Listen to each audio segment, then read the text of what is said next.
Here's a place where all of us can be safe. Our stories of transformation can be safe, and all the things we want to research are safe here. This is Safe Space with Cheyenne. I'm really excited you're here, and I hope you stick around for a while, because I've got a lot to show you before I leave Earth. I love you guys. Hello, my friends. I have one of my favorite people back in the studio. It is wonderful, Morrison. When we left her last time, she was kicking ass on not only the branding and marketing train, but also leading women into a powerful stance in their own business.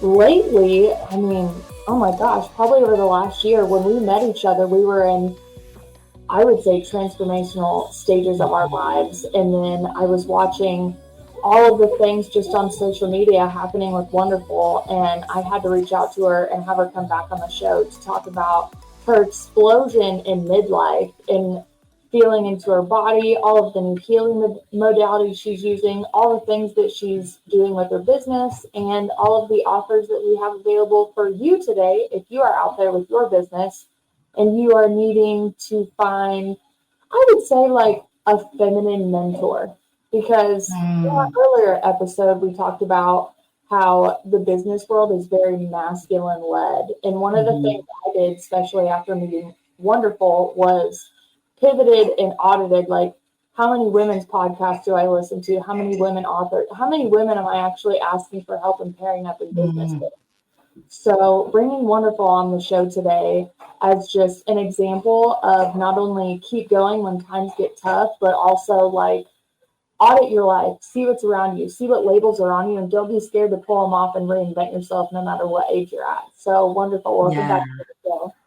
Oh my gosh. Thank you so much. So much has happened since the last time we were on together. So I'm really excited to share the evolution of everything that I've been experiencing, and especially in this midlife space, because midlife is a lot of unraveling and unlearning and then reclaiming, right? And meeting yourself for the first time. So it's funny how you said, like, where were we at the last time we talked? And it was just at the beginning of that transformation, I guess you could say that. The unraveling that you have, I think, is so great, because I think people have this thing that they're supposed to have certain things by a certain year, a certain time. And even when I met you, you're extremely established, not only in your brand, but in who you were, what you were doing with your family, everything. And then you're just like, internally, you're like, something's still not clicking for me. So I'm going to take time away and I'm going to go figure that out, which I think would be even scarier, having something so established. And I always call it like the algorithm fear, where now we're like, oh, if we step away from social media for a moment, especially when we need social media to push out our brands, well, we're scared we're going to fall into like some dark abyss where they're going to forget us. We're going to have to start all over again. So, I mean, really just start the story wherever you'd like. Like, where did you go from something's missing, I'm disconnected? Like, how did this kind of all evolve? Well, so when we had our first interview, I was coming out of just a giant betrayal, and had started a business from my business being stolen. And at the time it was so natural, right? Like, okay, I didn't want to go seek out a job. I mean, it is a job, but I was like, okay, this is what I know. What I know is to do business. So I'm going to do business. But what happened was I started working with a forgiveness coach. Biggie. So I started working with her, and I went into it thinking like, okay, I need to shed some stuff, right? I just hit my midlife. I was just in the middle of my perimenopause. If you people out there are listening, like, menopause, everybody knows that menopause is like gonna happen. No one is exempt, but there's this preview called perimenopause that hits you like in your late 30s into your early 40s, but it doesn't mimic menopause. It's a whole different thing. It's much more emotionally driven because you don't really see a lot of physical things yet. because in menopause, it's like physical stuff, like you're, losing a little bit more memory, muscle, hair, energy. So that's what we know menopause. But peri is this kind of like emotional cleansing first, but you don't know that that's what it is. So as I'm experiencing that, I start working with a forgiveness coach, and she really brings to light some depth that I have not unraveled at all, right? Because I'm a doer, I'm an achiever. So in order for my midlife era to be where it's at right now, in this yummy space of congruency and connection, I really needed to take some time and figure out what to unlearn, because that's what was kept coming up for me.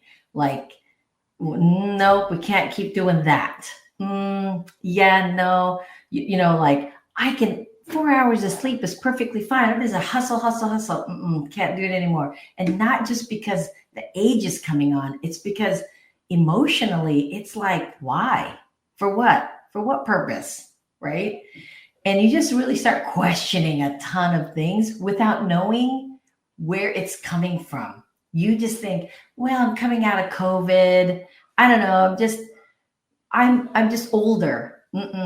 Ladies, there is no such thing as, I don't think we need, I really feel like when we say things like, I don't know, I'm just old, that is, I feel like it's really betraying our wholeness in our midlife, because midlife is actually in the timeline of human growth. It is one of the biggest growth experiences for women. That is like, they say that a majority of millionaires are 50 years old and above, right? There is so much really exciting new chapters happening, but how we've been taught, it's like, oh, you're getting old.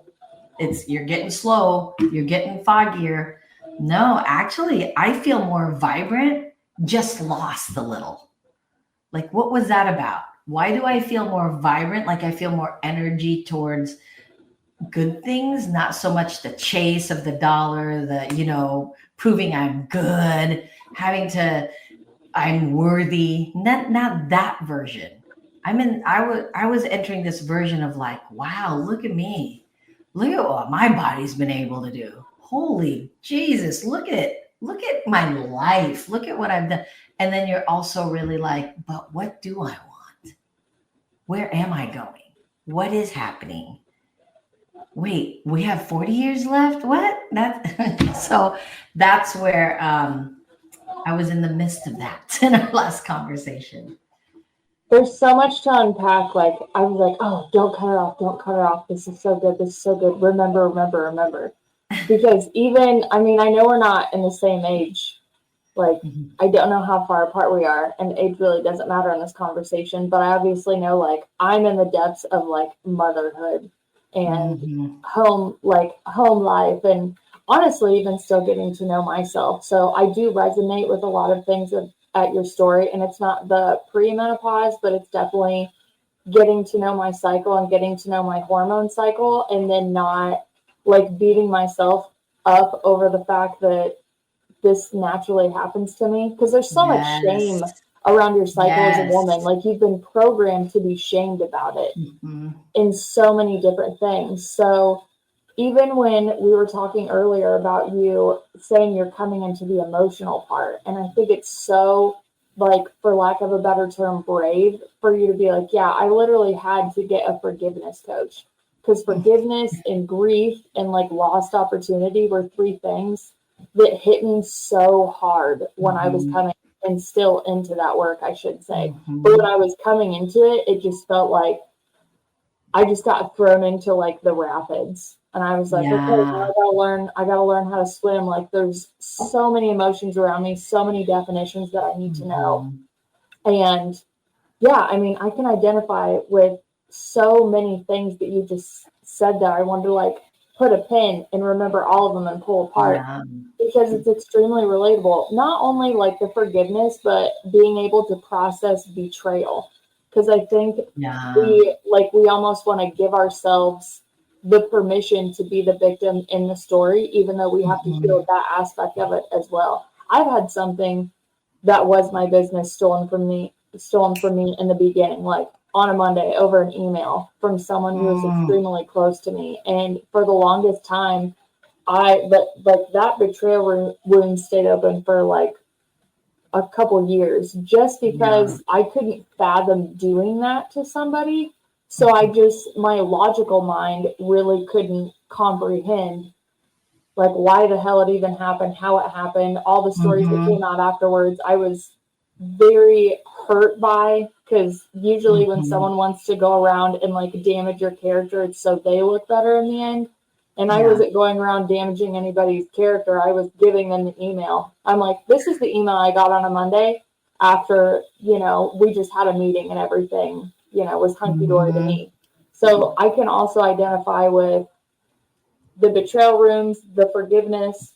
Mhm. I love how you're like, I'm a little more lost, even though like I'm more vibrant and I'm more open. And what I wanted to speak on that, like cut you off really quick, was what I noticed when you're going from either like a neutral or numb state. Because even as a high achiever, you still have to be really good with your nerves. And there is like a numbing Mhm. process to your emotions. So when I was coming into feeling everything, then I was like annoyed that I was feeling everything. And then I was like, has all of this been going on the whole time? And I just wasn't aware. So Yeah. that was one of the craziest things that I came through, is I'm like, look at all these things that are around me all the time. And because my focus was actually either caught up or entangled in this was all Yeah. still going on, all of this amazing stuff. So when you also said, who am I or where am I? It reminded me of an interview I watched of a psychologist. They were trying to prove the mind body spirit connection. And she said, you have Mm. so many people just going into therapy saying, I don't know, I'm lost. And she said, the first thing I say back to them is, well, who's speaking to me right now? Because you're sitting right in front of me.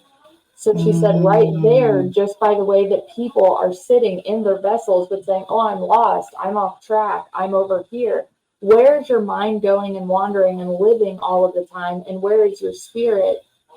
And she can hear, or Yeah. she can just point out, just in a simple, I like to say, like a normie therapeutic conversation. Yes.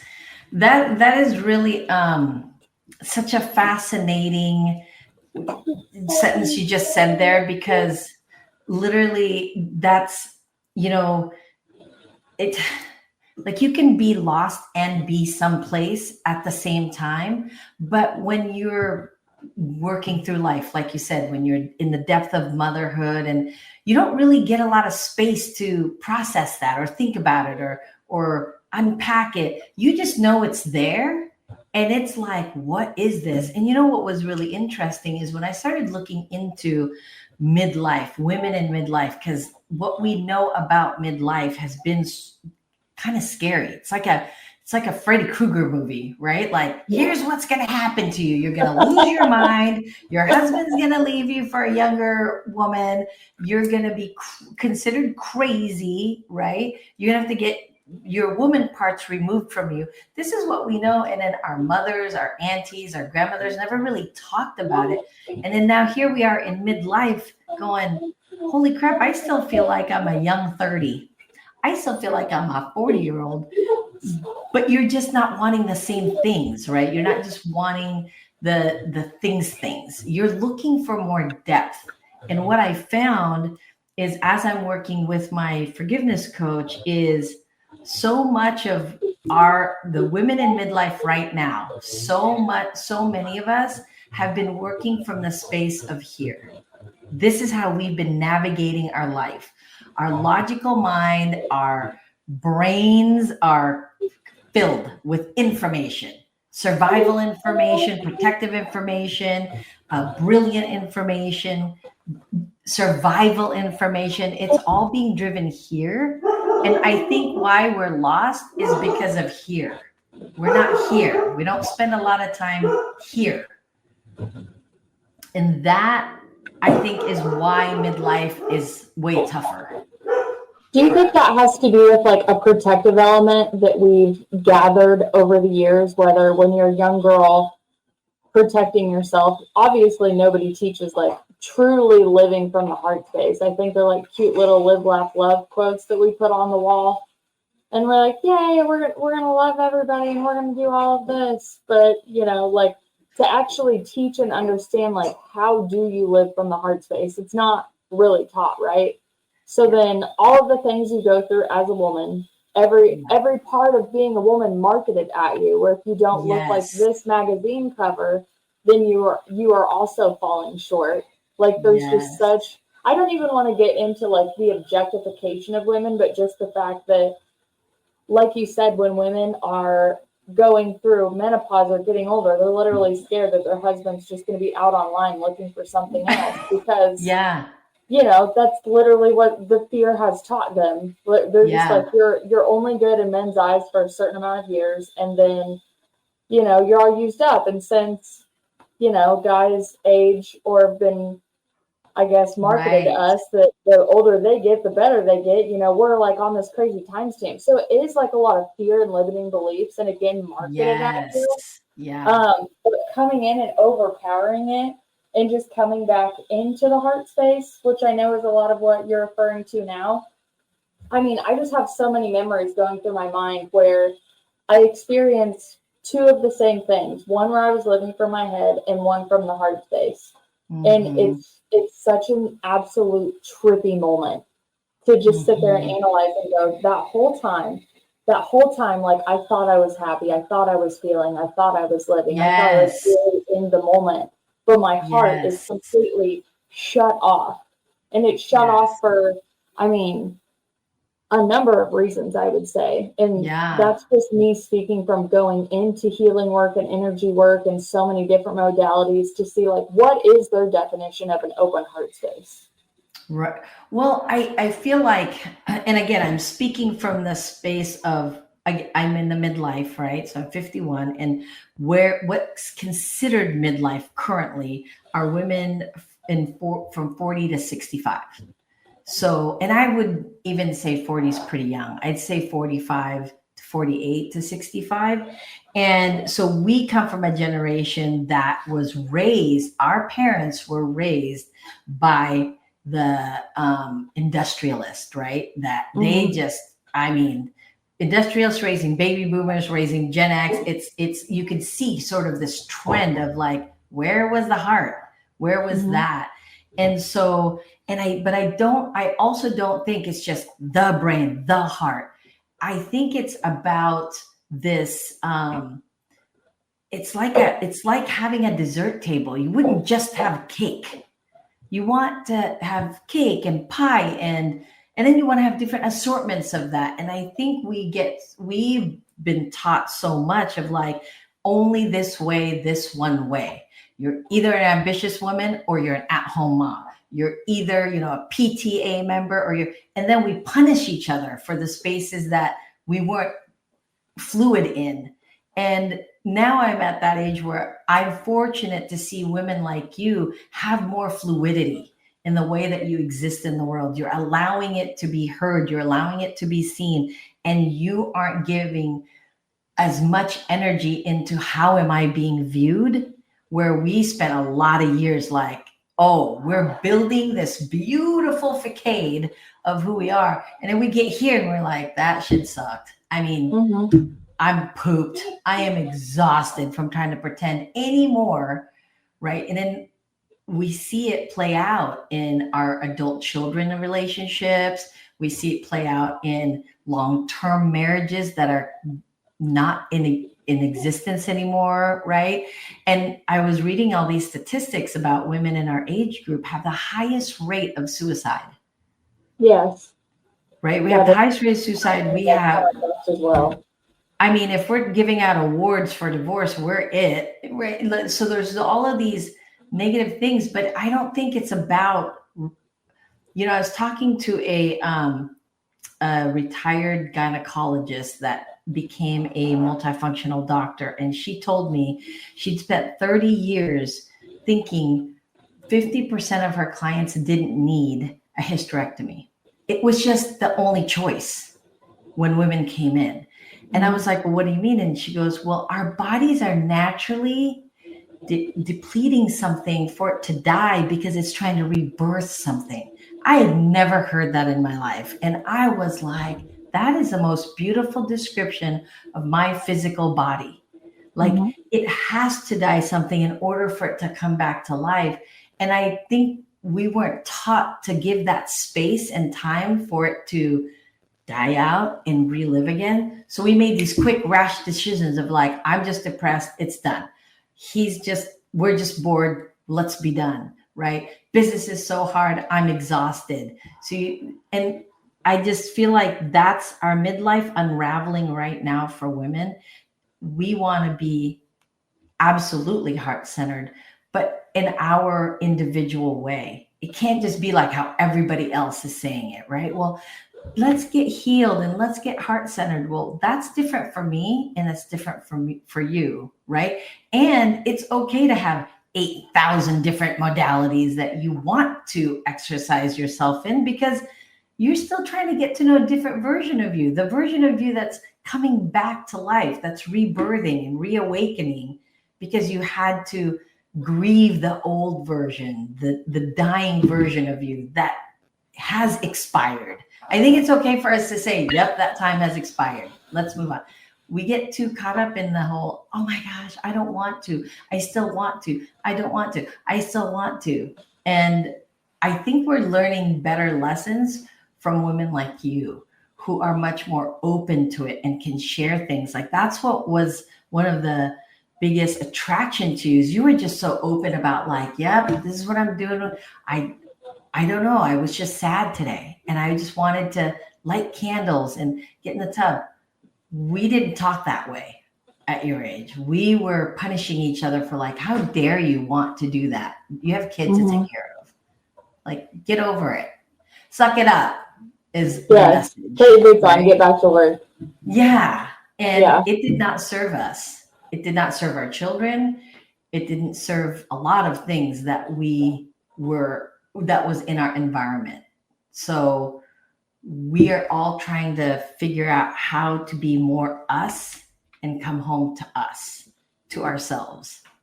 I appreciate you saying all of those things. And I was thinking about how my perspective was so like observational, and then my subconscious mind, like everybody's, was just always recording, but mine, like, you would be amazed at the memories that I have of not even like huge significant moments. It's just like, oh, I remember we went here and we bought this little treat here, and now like if I ever see that treat again, I have a 7-second reel of like where I first like met this candy or something. Like it goes from extremely like core memory significance to why am I remembering these things?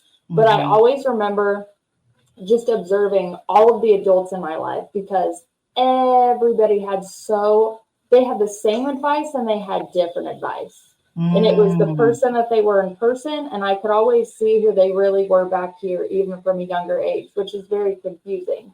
Because I know I'm not the only one that has that. And I know that I said feeling your emotions at such a young age comes with a hell of a rebellious stage. But I observed all of these people, and the older that I got, I was like, this is so weird that they're all punishing each other for the same things.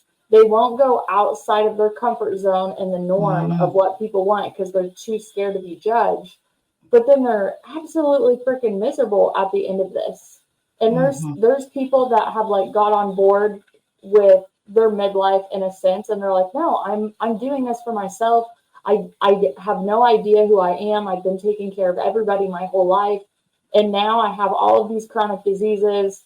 I'm 60, 70, 80 pounds overweight. I don't even know how I lost myself. I don't know how I got this far.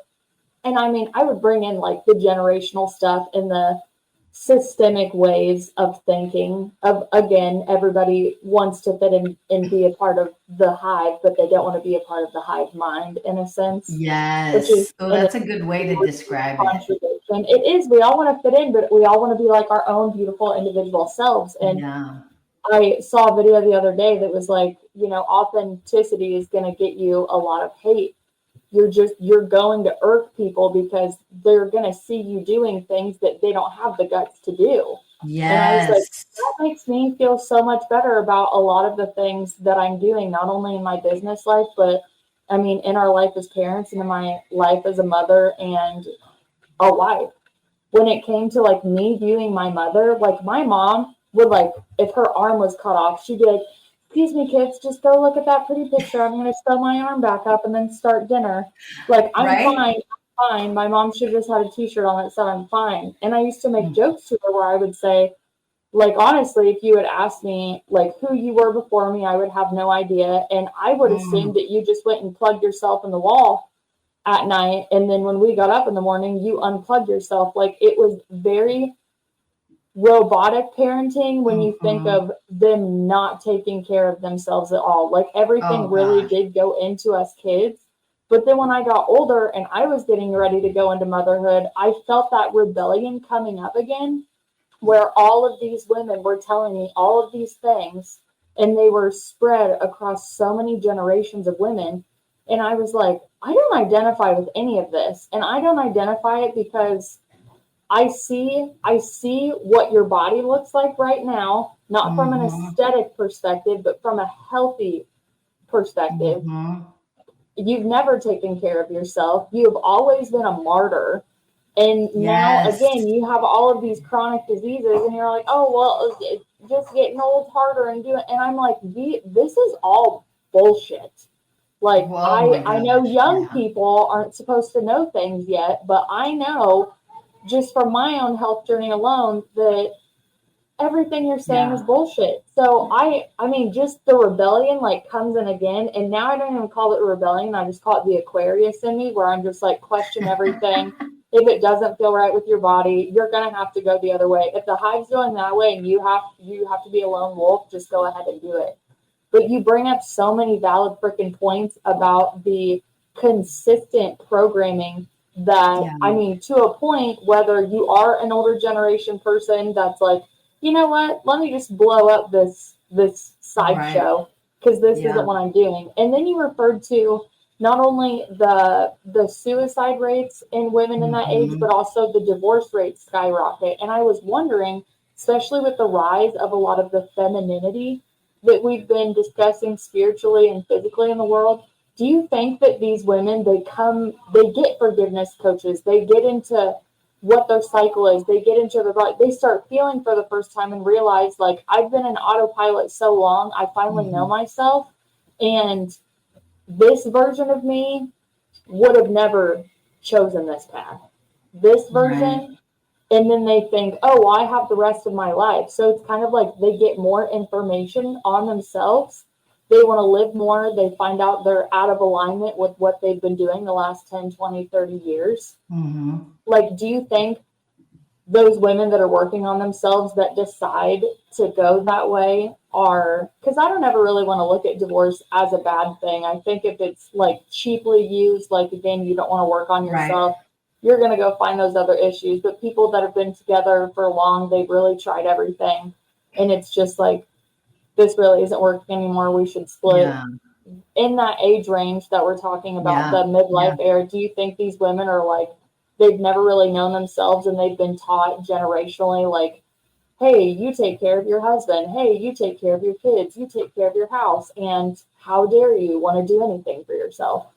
Yeah, for sure. I think there's a lot of that suffering embedded in us, whether we agree with it or not, whether we want to argue with it or not. But here's where I now subscribe to this idea. I've always been very faith based, right? Not religious, but faith based. And the first time I ever heard it from my forgiveness coach, I was like, what is this about? She said, I just want you to know that I subscribe to the idea of we are spiritual beings having a human experience, and we're contracted to come to earth to experience one goal, and that goal is to love more. and to love deeply. And when she said it, I was like, of course she would say that, she's a forgiveness coach and it's all the, and then as we are working through the depths and the soul of like what you're talking about, this embeddedness of like, you have to be this, you have to be that, you have to be this, right?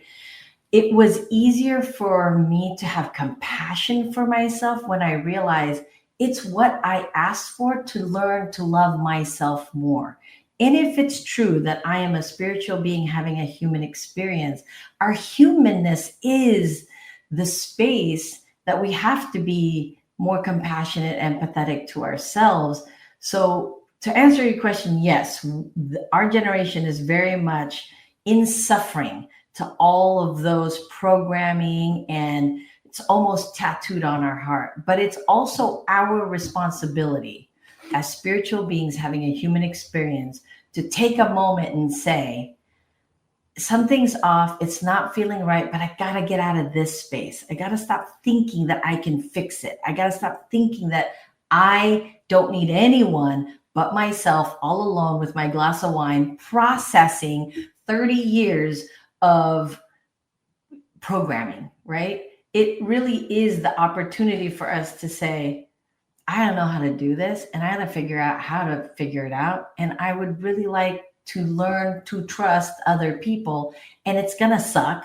And I might not like the first person, but you can't just give up. It's really, you're just going to give up because you tried it once and it didn't work out. Who does?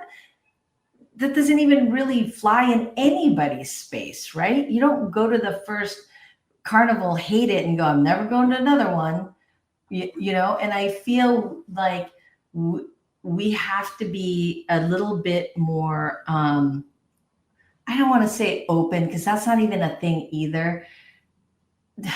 I don't really have the words to describe it other than sort of a Ferris Bueller thing. Like every now and then we just have to stop and smell the roses.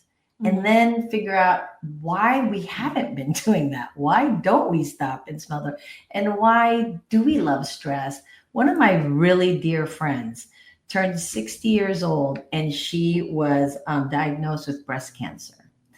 And I was like, how dare you? Like, no, you cannot. Like, we have other things to do. And as I was talking to my forgiveness coach about it, because I was very distraught about it, she says, our generation, our diseases can be, you can track it to something. And I was like, really? And she goes, breast cancer is a heart problem. There's something we haven't unloaded in our heart. So it's just festering in there. And I thought, but she's such a fabulous human. Just because you can do something doesn't mean it's the right thing, right? Just because you're a fabulous human doesn't mean that your heartache isn't gnawing at you every day over and over for the last 40 years. Your heart can only take so much, right? Your body can only do so much. And I think we get so single-minded or narrow-minded where it's like, I'm going to die being remembered for being the best mother. I mean, that is great. But if it means that you have to kill yourself over it, what's the point? Right? Because I'm pretty sure they'd rather have you around longer than be voted best mom. Mm-hmm.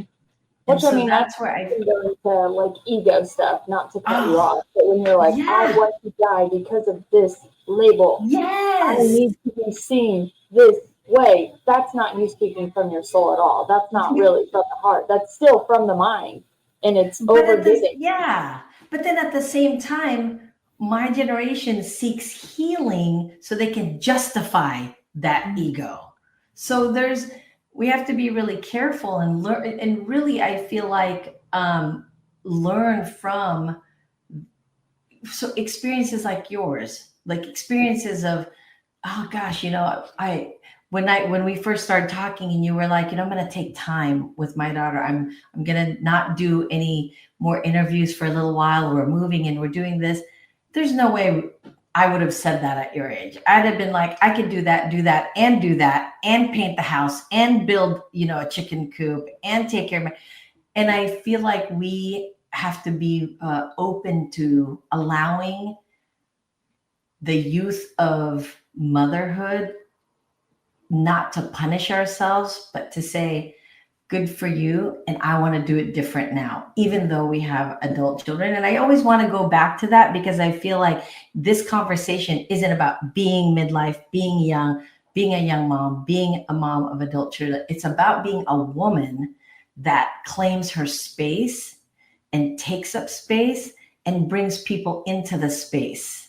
It's not one or the other. It's all of it.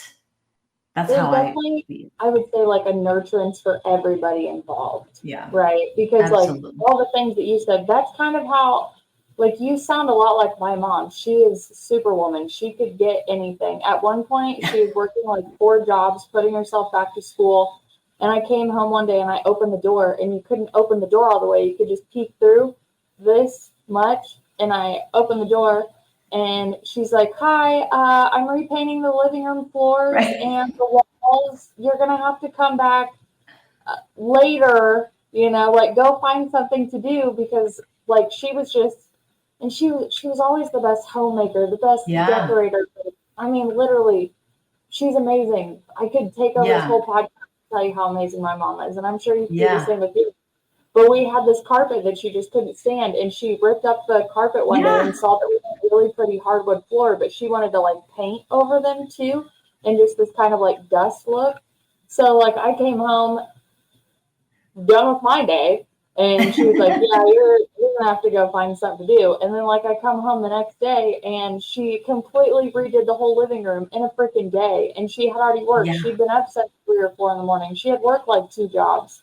She always went and went and went and went and went. And I mean, yes, that's extremely inspiring as a kid, but I also saw my mom behind the scenes. I saw her leaning over the kitchen sink, having like her silent epiphanies, her silent moments. I was that kid who watched her like a hawk when she didn't realize if she would go break down. Like I could feel it in my body when my mom was like messed up, and then she would like go put on a happy face. We still have a joke to this day in our family where if we like all are like having a moment and we're crying, we're like, okay, well, we're gonna go change the trash. Because that's like what you do, like a chore to do to go out of sight from everybody, get your logical brain and like your activities to kick in to push your emotions out of the way. And I know like there's no like, oh, you shouldn't have done that to her at all. Like she was in such a survival state with taking care of all of us. Like that's how she had to operate to survive. But me as a child watching it, and I'm like going into life, I'm like, this is what I have to look forward to, that I'm going to just kill myself for everybody around me. And at the end of the day, I'm going to be so tired. I'm going to be so miserable, and I'm going to feel so alone, which I don't think that she felt like that all the time. But I definitely picked up on moments where I was just like, you deserve more. Like if the thing is, if you put it back, it's going to come back to you tenfold, or taking care of people is going to get you taken care of. Like, there's so many things I naively believed when I was a kid. And the one that really hurt coming around to was, like, if you're going to do something for someone, don't ever expect the same thing back. Don't think that just because you're kind, they're going to be kind back. And that was one of the big things that she did teach us. She's like, you do things for others because it's good to do things for others. You don't expect anything in return. And that was definitely a big one. There was another thing you said earlier when you were talking. Oh, you were talking about your forgiveness coach, and she was explaining the spiritual experience, and we're all here for love. And have you read Conversations with God? There's 3 volumes. I have not, but I have it. Okay. Well, I have the 10th anniversary. It puts all the 3 books into like one big binding, so I could start like highlighting it. And there's a part of the book that made me think of that, where he was talking about love in his life, how it's always like a fleeting thing to him, and however his story wrapped up. But when God replied, he was talking about how, yes, you come into physical form to feel all these things, to go through all these things and like learn these lessons, so to speak, that you signed up for, right? Because so many people want to blame somebody else, but after the amnesia wears off, you're going to see yourself sitting with your soul contract coach and feel really silly. They're like 100 points for surviving that. But he was saying how you know, if you were born into a world of love and love is all there is, you would never really know what love is because there is no contrast. He's like, if you think of it like color, like love is light and white, and then the evil and the ugly is the dark, there's your contrast between light and dark. So, yes, you come from a space, you incarnate from love, unconditional love. We all come from the same, like, I would just say, like, energetic state at this point. I know our human minds just picture a bunch of humans in heaven, but at this point, I think we're all just balls of light bumping into each other, having a good time.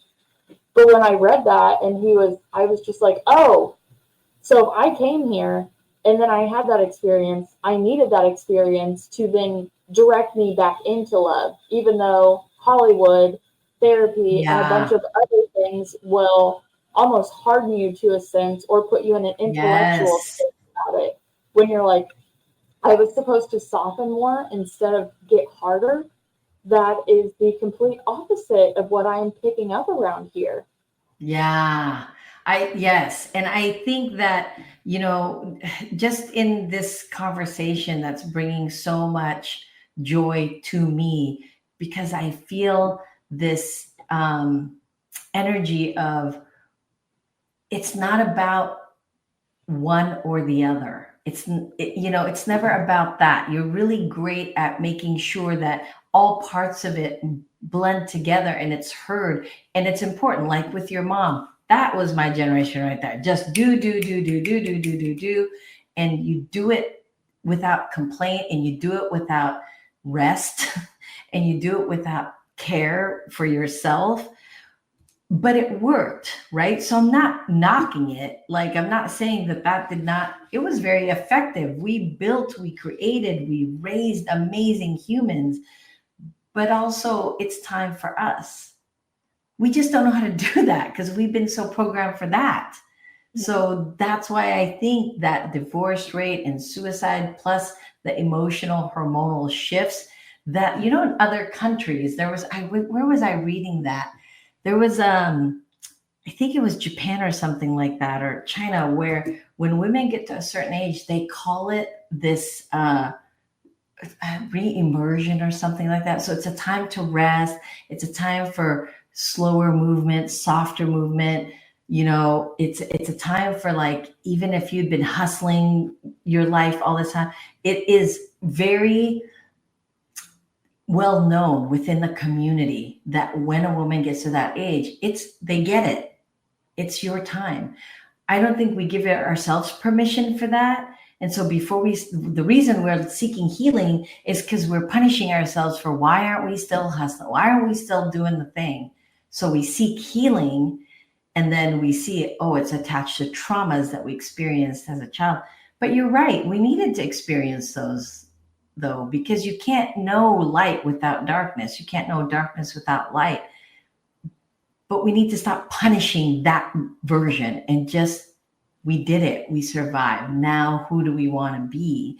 And it's interesting because I've shifted my business because of that, right? I've been more vulnerable to, this is what I will do and this is what I won't do. And here's what I believe that will help you, whether you can see it or not, but you need to be able to trust me that I can see it for you. So whereas the language before was very much, okay, so line A2 says right? Yes, very transactional, and then I was shifting that transaction to be like, okay, let's get to know each other more, where now it's about moving with that fluidity of sort of like this background, right? It's all of us is, like you said, energy, and we're moving. Nothing is very still. We want to force it to be still. We want to force it to move in a way we want to. And again, it's never about like, oh, that sucked. It was what needed to happen. And this is where we're at now. And that's okay. Can you talk to me when all of the emotions started coming up in you and you had to take time off and, for lack of a better term, rebrand? Like, what modalities, what workouts, dietary changes, like what did you start diving into to really catapult yourself out of this little ravine that you found yourself in? Oh, thank you for that question, because it's not what my answer isn't what people are going to think.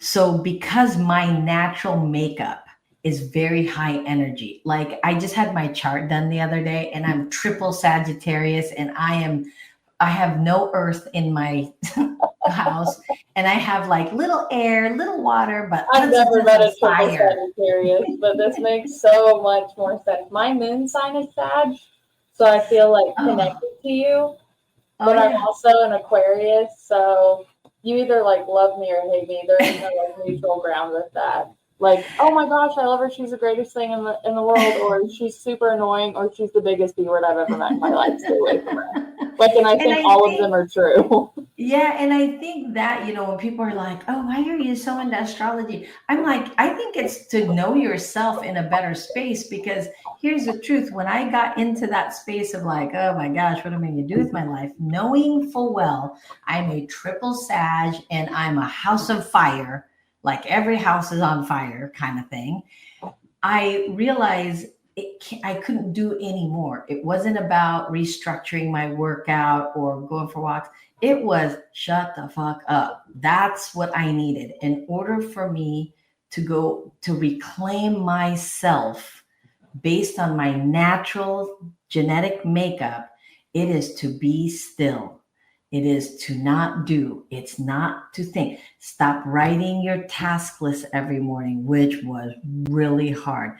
Don't need to journal crap because you're thinking some more. It's literally sitting still. And that first month, hardest month of my life, because I didn't know what sitting still was, right?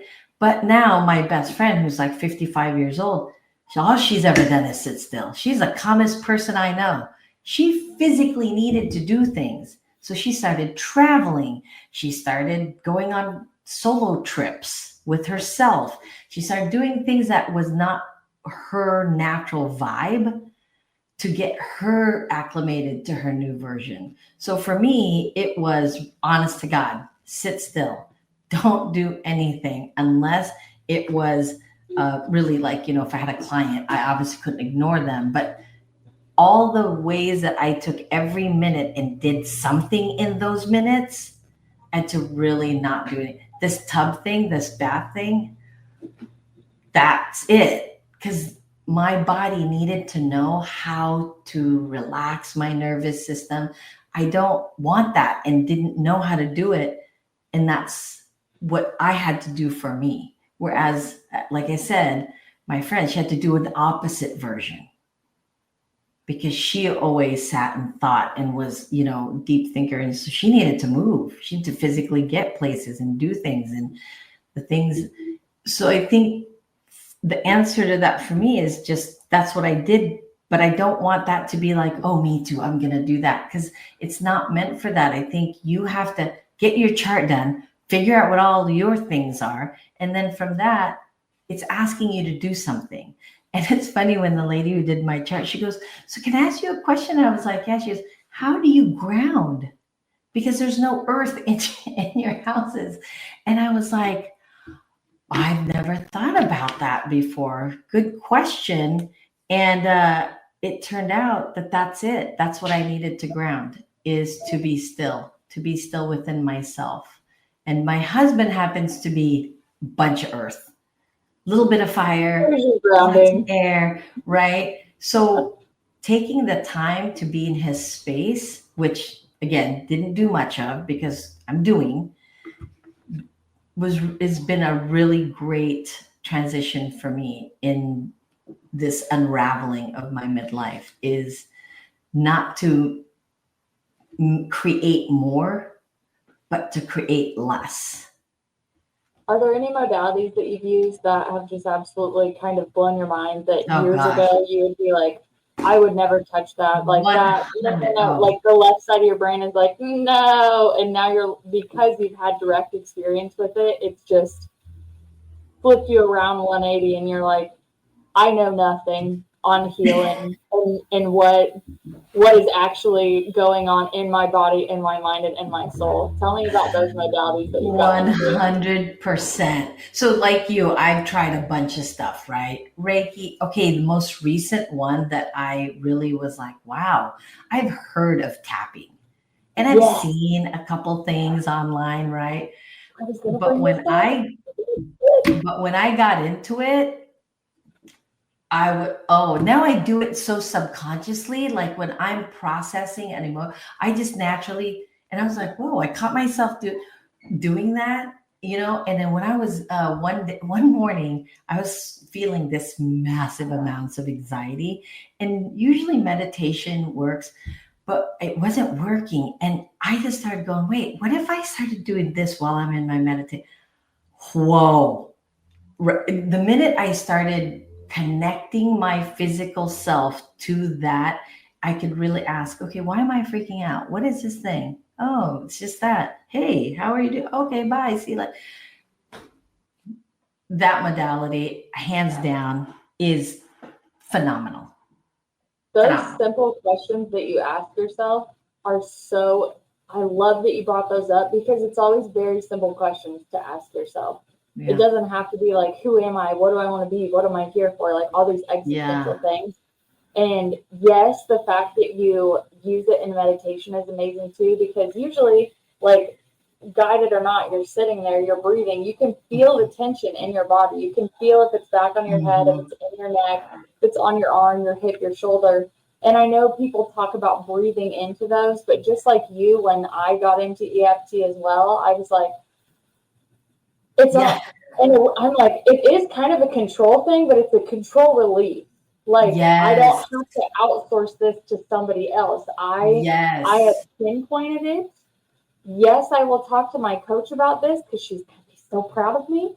But hey, like I can feel in my body where this anxiety, there's a big ball right here on this, on Yeah. this. It's, oh, the head is so great, and on the eyebrow and here. There's even one Oh, over here. yes. I'll Yep. go Right down here. because I do so much like root and sacral work still on myself because I'll just go whoo, Hmm. up to the sky if I don't stay grounded. Yes. I'll go down there and there's this lovely guided meditation. I wish I could remember her name, but she starts to, it's like literally melts you, but you sit there and you massage your ears down and then Mm. you like eventually pull your arms down. You put your hands over your heart and you do this beautiful heart opening thing. And then you can tell it was made for women because, okay, now you're going to slowly take your hands down to your belly button and below your belly button. Grab your whole stomach. Doesn't matter how big it is. You are not Yeah. big. Yep. You're not judging yourself for the way that your stomach is. Because that's usually like, especially after kids, that's like a target area. Not only do Hmm. the cells switch from burn fat to store fat after kids, rude, Hmm. but your hips go like this. So your kid has a seat and then everyone's like, you're not as skinny as you used to be. And it's like, yeah, I birthed life from the Yeah. canal. But yeah, so you put your hands like down here on my belly. And I was like, that was my first thought as I was like, oh, I should have a six pack immediately. And then I'm like, no, I don't want a six pack. Those are really hard to maintain. I just want to be healthy. And then I did it for like 3 days straight to like really get it in there. And then finally on like the third day, I just did not give a shit how my body felt when I was sitting there. I was just so happy that when I put my hand on my stomach, I could almost feel my heartbeat in my stomach. And I was just Mm. looking for feeling in that area because again, I had done the EFT and all of that. But then I found this beautiful guided meditation, and just this stranger that I didn't even know already knew that I was going to judge myself when I went down around my belly button. I was like, that's so amazing. But EFT was literally whispering in my head Yeah. 5 minutes ago, and I was like, I have to ask her if she's done that because again, there are like spiritual modalities. And like, I'm curious to a dangerous level. So I'll be like, yeah, I'll go try it, report back, no problem. So I know with the type A personality that you are, that there's some modalities that I think if you came across, you'd be like, we'll leave that for the hippies. But then like EFT has such a good science base behind it that I think that you, I mean, as I already know, you know now, would love. So as you can tell, I could obviously talk about EFT all day with what it's done for me and what I also see it's done for you. But what I'm really curious about, besides all of your healing modalities, because I could hear all those wonderful conversations all day. We haven't even got into cord cutting, but we can save that for another. Oh man. The, the flightiness and the clarity of it all. It really is, which, I mean, what I would want to say before we get into your business stuff is I love your willingness to be open to things that you weren't open to in the past. Because I know there are some modalities that you're like, no, no, no, no, no. And then you do find ones that do have a lot of like really good science in them. But then there are some where, like you said, you kind of have to have faith that you're like going out on a limb to see if this is going to help you. So I applaud you in your healing journey, especially over the last 2 years, for what you've been through, but what you've allowed yourself to open yourself up to and really explore. I think that's extremely inspiring for a lot of people. Thank you. And I hope that people who are listening will give that an opportunity for themselves. And whatever calls you, right? You can start off writing a list of, okay, I'll try this. But eventually I think things call you into what you need. So. Especially you in astrology. I absolutely love that you're an astrology girl. Oh my gosh, I was blown away. This woman was something else. So yeah, that was a cool, it was like getting to know myself on another level. That's a great way to describe it. That's how I felt when I really got into it. When I went to a birth chart reader, I was bawling in her office. I'm like, that's on the chart? How is that on that planet? That doesn't in the house? What? Yeah. She's like, it's okay, honey. Everybody cries here. I'm like, okay. Yeah. I was still extremely uncomfortable with crying at this time. Now I'm like, look at me. I'm crying in public. Never do this. This is such a big step for me. So how has the last 2 years really transformed, like all of your personal transformation? How has it really evolved into your business, and what are you working on now? Well, talking about like women in my age group have been on survival mode, which I think can go for anybody in any age. Survival mode is a thing. And so I built a business with my husband at 22 years old, and we knew how to build it through that space of like, I'm afraid to mess it up, right? Or to take it down. So in the last 2 years, I was still in that survival mode. And then I took what I thought would be a month off that turned into 6 months.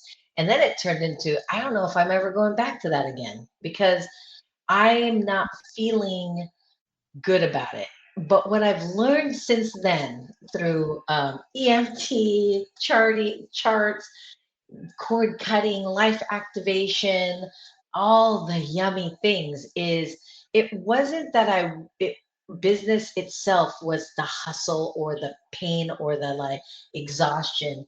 It's how I was showing up in those businesses as my survival mode, ego driven, right? Ambition from that space and fear of failure and fear of success as well, right?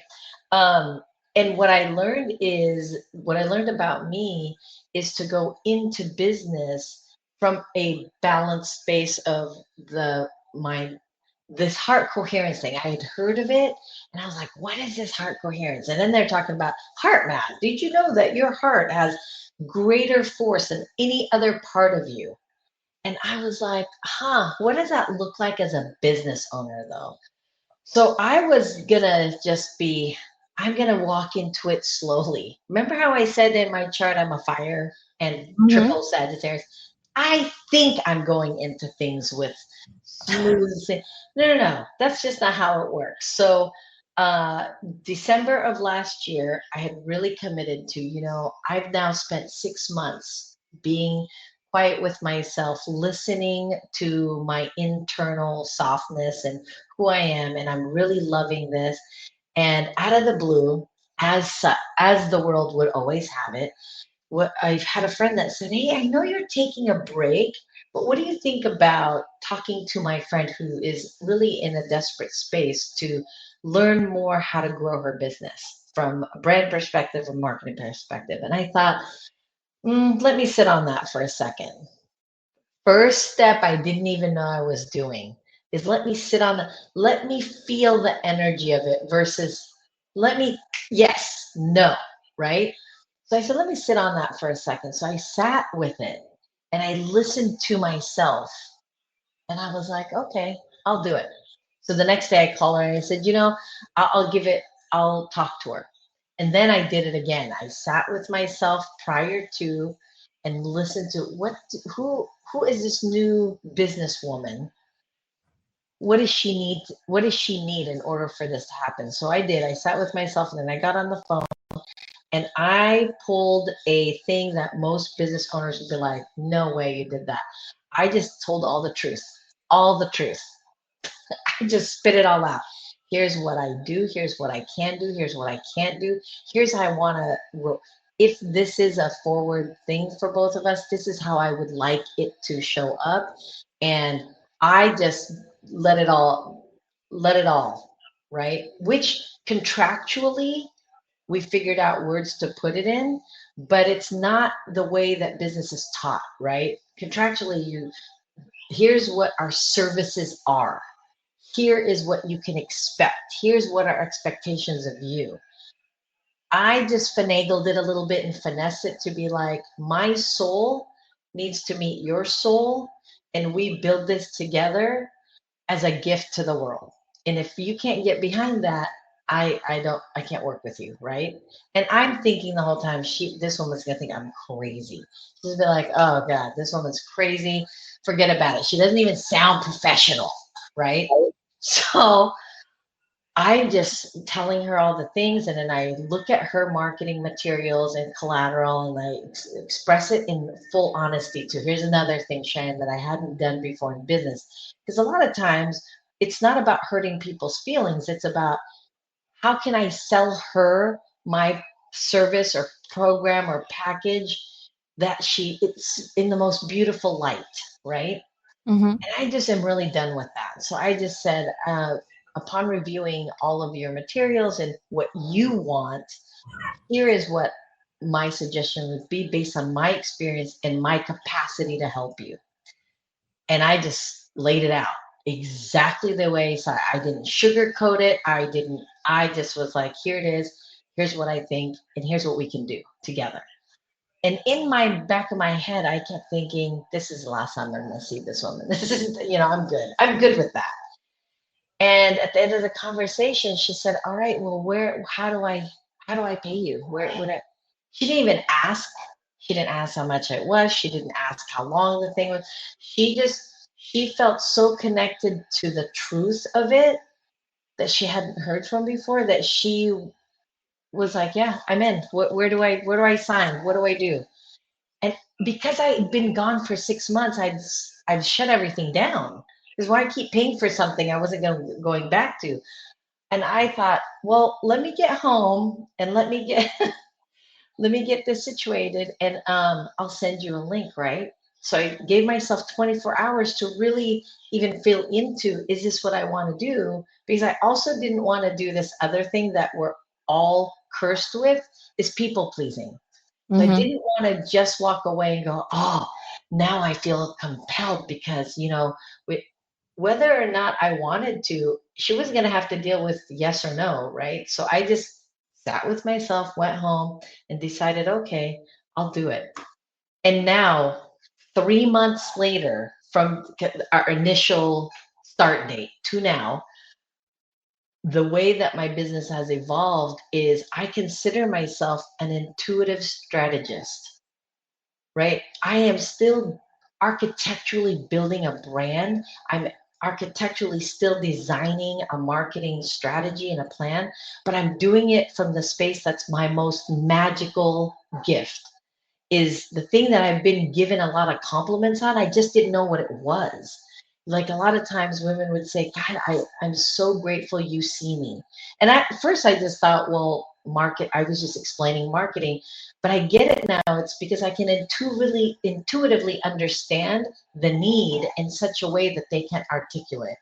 So now I see, oh my gosh, that's the gift. And I will no longer betray myself or anyone by selling a package, because that's not what I do. Yes, is there an energy exchange of monetary value? 100%, right? And it's still measured in numbers. I still have a balance sheet. I still have a profit and loss sheet, but that's not the driving force of the business. The driving force of the business is, are we meeting each other in the same soul level? And energetically, do I feel good working with you? Which, come on, anybody who's listening to this who's been in business for 20 plus years is like, that sounds crazy. But Mm-hmm. to tell you the truth, that's the only way to move forward for me. And I have no doubt in my mind that my wealth creation is so much bigger because it's expanded from a tangible thing to an energetic space of, I'm here. My gift is to open your gift so you can gift other people. So that it's this continual gift leading through each other. And we all value each other enough to say, I will pay you for that. And that's the biggest difference that I've really seen is, I really, a lot of athletes will say things like, man, being in the zone, right? Runners say it, Olympic athletes say zone. I've never really experienced that because I've never been a like super elite athlete or any space where the zone exists until now, because I'm so intuitively connected to myself that when I'm in front of my client and we're working through it, I'm in the zone and it's like, it's on like Donkey Kong, which is interesting because I have to record because I can't remember what I said, which before it was very like written on paper and I get, now it's like, oh, what did I say? Shoot. And she's like, that was brilliant. What did you say? I'm like, I don't remember. I've heard of that from healers where they're like, it's just a download and then I just spit it out and you don't remember. I didn't know what that was before. Now I get it. Yep. It just so happens to be in the arena of business, which is just as mystic as any other thing that we do. We just don't associate it together. It feels So, tangibly mystic the way that you're yes. describing it to me. It's very soul led. It's very heart led. You still have the wonderful foundation infrastructure of your marketing architect and all of that. Yeah. I can hear your language has changed from the last time that we interviewed. Yes. Yes. Your aura is brighter. Your face is, I mean, you're glowing. You were glowing last time, but I mean, you can really just tell that you really did take time to really dig inside. Because I heard someone say that what you do in private will show up in public. And that really has a lot to do with like your body and all of that. But even telling the truth in all facets of business and just being like, here's everything I'm not supposed to tell you, and here's everything I'm supposed to tell you, but it's honest truth. And I think that just like in content creation or influencing, we're sick of influencers and we're sick of talking heads. And we're sick of people needing to be professional, but then the morality takes to it. It's like, you're not being professional. It's just like, but you're literally not telling the truth. So how is that? How is being morally bankrupt professional? So, and I'm not sure you ever were in any capacity or business, but when you say like in business, you don't do this, I'm like, yeah, you're reminding me of my corporate years. Like, I'm really glad I burnt out so early in life and didn't wait until I was like 40 or something and then pulled the trigger on an awakening, because I don't even know like who I would have been by then if I would have stayed in the chum so long. So exactly. I also can hear the boundaries in you, the people pleasing. You have a boundary. You're not scared of walking away from opportunity because you have that little success trigger in you. That's like, well, that's another success. Like, ooh, piece of candy type thing. So you just have like, you have such a great balance that I know you're continuously working on. Even when we were booking this, I'm like, do you want to record on a weekend? You're like, weekends are for my families. And I'm like, heard. I hear you. I hear your boundaries. I love that. Let's record at night sometime. No problem. I'll be happy to work around this new wonderful Morrison I'm being introduced to. And what's interesting is I don't even have little kids in the house anymore. I just keep my weekends to where I really do need to rest, right? It's really more about that, and spending real quality time with my husband, with just the two of us now, right? Like, and of course the kids are still there, but I realized too, when I was growing up, I'll never forget when my, friends' parents got divorced. I'm like, God, but they've been together for 30 years. It never made any sense to me how, because you'd always go to their house and you'd see them, and all of a sudden it's like, what? They're separated? That's Mhm. so crazy. And I remember thinking as a kid, like, there's no way after 30 years, how would you get tired of the person? And then I got there and I'm like, oh, I see. I get it. That makes sense. Oh, That makes yeah, absolute sense. totally makes sense. And it's because you're not really being honest. And that's the thing. It's not about spending more time. It's not, yes, there is quality time. Yes, there is the healing. But I think through the healing, it's about this honesty with self. Yes. That's what it came down to for me as a business owner. If I was going to get back into business, I could never betray me again. Mm-hmm. That's really That's what I powerful. really wanted it to be. And in it, how you do one thing in life is how you do everything. So it just transmuted into my marriage, into my relationship with my kids, and how I view money, how I view all the things. Because if I'm not being honest with myself, which I bet there's a lot of people are like, yes, that is so true. We don't even know we're not being honest with ourselves, but you can see it being triggered in certain spaces that you thought, I thought I healed that thing, and why is it coming up? It's not the thing, because yes, you've healed that thing, but it's the you version, right? I Yes. healed my relationship with my dad. Fantastic. But I need to be honest with myself that he made me feel unlovable for many, many years. But I could never speak that. Mm-hmm. I could say I forgive my dad 100%. But to actually admit that he made me feel unlovable and I accepted it and I let it in my soul, that was a harder thing to face. And when I could face that, it changed the game. It's almost like you take its power away when you acknowledge it. Like, Mhm. so we have so many shadows or so many like skeletons in the closet, and sometimes you just pull a skeleton out, dress it up, and put a name tag on it, and you're like, "Oh, Done. you're Yeah. not that scary anymore, Mister." Yeah. Yeah. Yeah. And then I think it's the same in business, because women have a tendency to look at business as it's the thing that will validate. It will validate their worth and value in a space it's not a side hustle anymore. I want it to be a real business. I want it to make money. I want my husband to be like, "Oh, look at her. She's making," which is what influencers and all those are, like you said, showing up in the world. But that's unsustainable because you're consistently betraying yourself in that space anyways. So Mm-hmm. when I wanted to go back in, I was like, I I don't want to do it, but I don't know how that looks, until I was like, all right, I'm going to drive up to this person's home and I'm going to sit there and I'm going to tell her all the things I didn't have the courage to say before, because I wanted to keep it professional and I wanted her to pay me. Mm-hmm.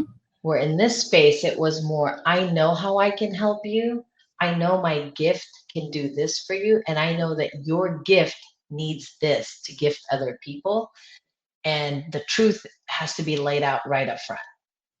I absolutely, that when you said my soul and your soul are going to create something together and give it out to the world. And that's how I feel about anything in the creative spectrum I do, whether it's the Mhm. podcast, whether it's the ebooks, whether it's the big book that I'm working on. Like, I'm like, this is coming out of me, but it's for you. Like, I don't Mhm. have, I don't have the ego mindset where I'm like, I want to be a New York Times bestselling author. So everybody, Yeah.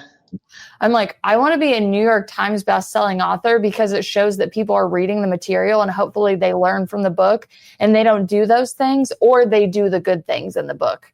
Like, I Right. really had to audit myself when it came into the creation that was pouring out of me. And I was trying to figure out how to do it, how the brain was going to look, what I'm still doing with the website, all of those questions that obviously you could answer for me with one quick 30-minute phone call before we sign up together.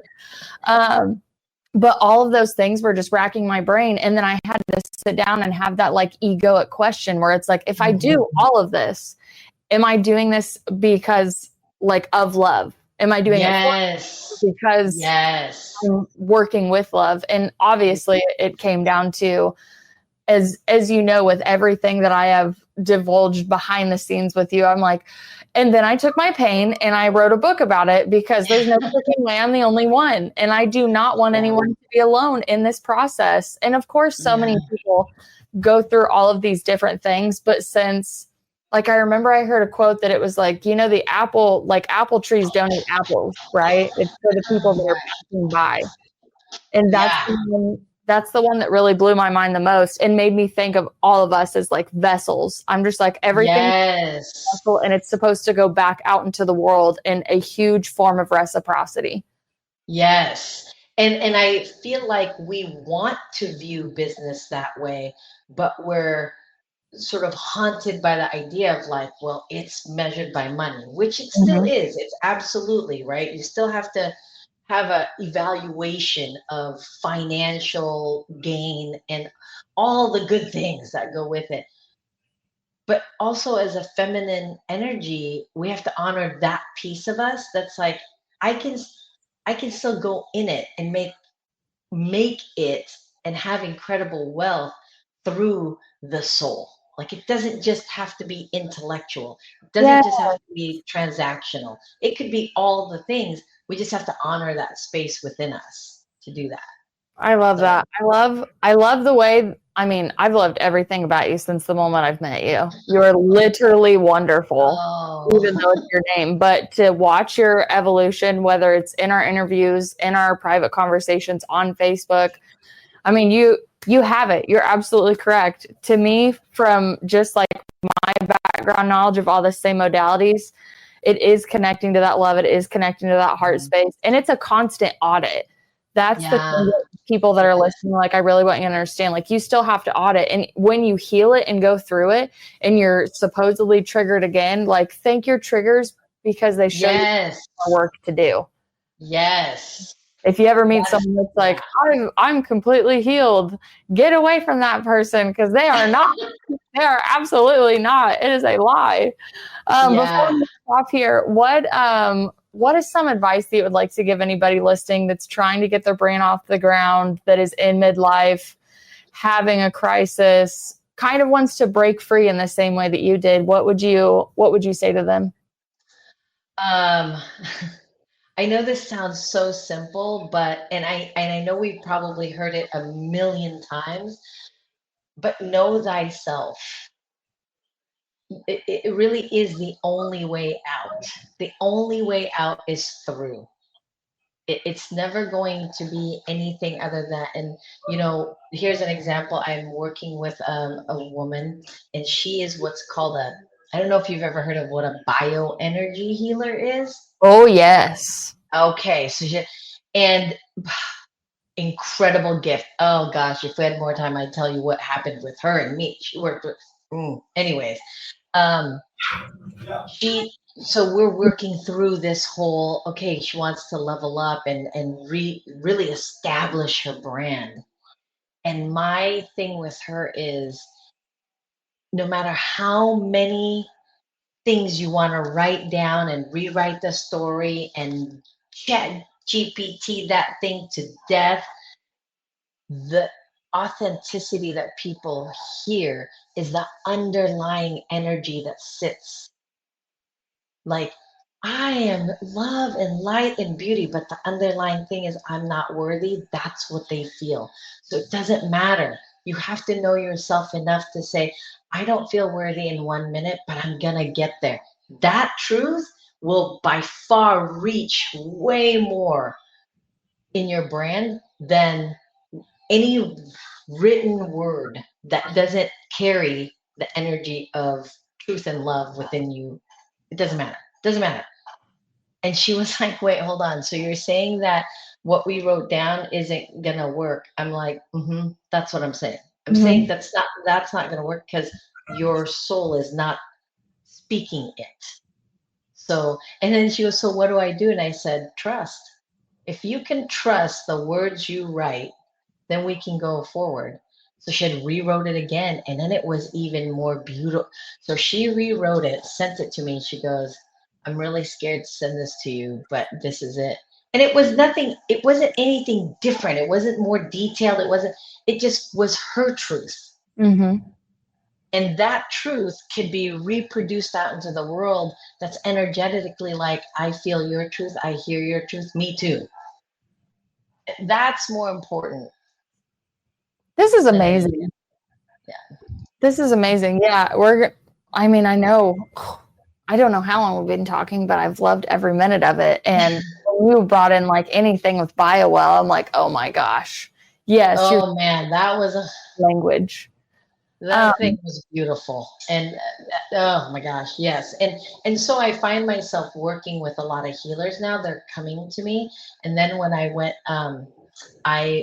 what is she considered? She's a priestess, a Wiccan, and all these other things. But those are the things I remember. She said something to me. She said, I see why you're good at what you do. And she's the one that said, you're an intuitive strategist or intuitive storyteller. She said, because you help us healers share the gift so that we can help other people have this gift. And when she said it, it was way more beautiful. And I stopped there and I thought, I accept that now. I get it. Mm-hmm. It's not just the intellectual, I have a business degree. ran a business for 20 years. Those don't matter nearly as much as understanding why you exist in the world. And when you're trying to tell the world how you are as a healer, just because there's 5 people who do Reiki, each one has a different gift. And I'm able to look there and say, oh, that's the thing. You're like a metal detector for pain. And the lady was like, oh my God, that's it. That's how I'm able to clear energy, is because they don't have to tell me. I can see it. I can see the pain. So I was like, okay, that's what I do. That's literally what I do. I get to see your gift and you and I get to help you send that message out into the world.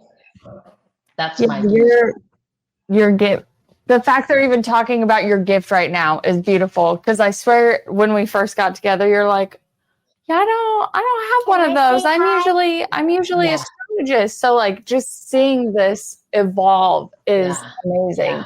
Where can we find you? I'm definitely going to put all your links down below, but where can we find you if we would like to work with you? My website's under construction right now. The best place is to message me on Instagram or Facebook under Wonderful Morrison, or LeadHER Strategy. But my name is probably easier to remember. But that's where I would just send me a message and let's connect. Because I'd like to just, and I don't call them strategy calls or discovery calls, I call them connection calls, because really that's what we're trying to do, is figure out how our gifts can interchange and connect and give. Yes, your soul and my soul creating something to put out in the world. I don't think you could have put it any better than that. Yeah. Well, we're going to hop off here. If you would like any more wonderful Morrisons, it's going to be linked below. And we will see you all on the next episode.